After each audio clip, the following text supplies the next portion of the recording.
फक्त उपोषणाला घाबरत नसतं। लक्षात ठेवा मित्रांनो, आपले बरेच लोक आंदोलन करताना उडी मारून कशा प्रकारे मरण पावले आहेत। दिलं नाही सरकार, घाबरलं नाही, म्हणून समाज म्हणून तुम्ही एकत्र या आणि आता तरी समाजाचा विचार करा।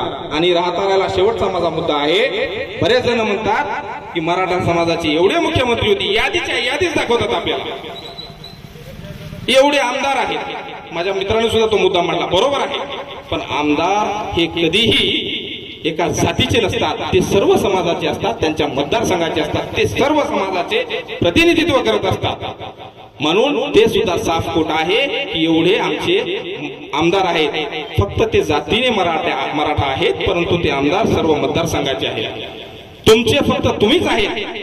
तुम्ही अजून एक महत्वाचा मुद्दा आहे, एखादं लहान बाळ आहे, त्या बाळ जर रडत असेल तरच आई त्याला पाजवते, खेळत असेल तर खेळू द्या म्हणते, खेळायला चांगलं।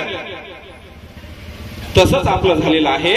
तुम्ही जर जोराने प्रतिकार केला, शासनासमोर तीव्र विरोध केला लोकशाही मार्गाने, तर शासन तुमच्याकडे लक्ष देणार आहे। तुम्ही जर असेच खेळत बसले व्हॉट्सअप फेसबुकवर, खेळू द्या, काही फरक पडत नाही। म्हणून ही टोकाची भूमिका आज उपोषण करते जे गिरगाव गावचे आहेत, या सर्वांना आम्ही सगळेजण पाठिंबा देण्यासाठी सरांनी सांगितलं विविध गावचे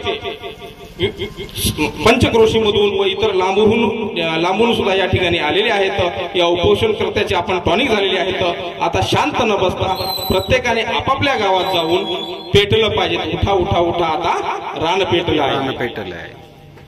अशा प्रकारे जर आपण पद्धतशीरपणे लोकशाही मार्गाने जर उपोषण असतील, आंदोलन असतील, मोर्चे असतील, तरच आपल्याला आरक्षण मिळणार आहे।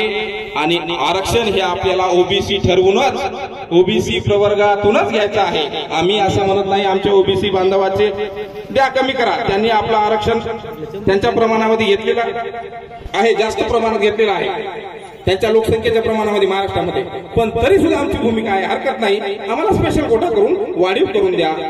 तुम्हाला जर 50% मदत देता येत नसेल तर आता लगेच 19 तारखेला संसदेचं अधिवेशन आहे, स्पेशल अधिवेशन बोलवलेलं आहे।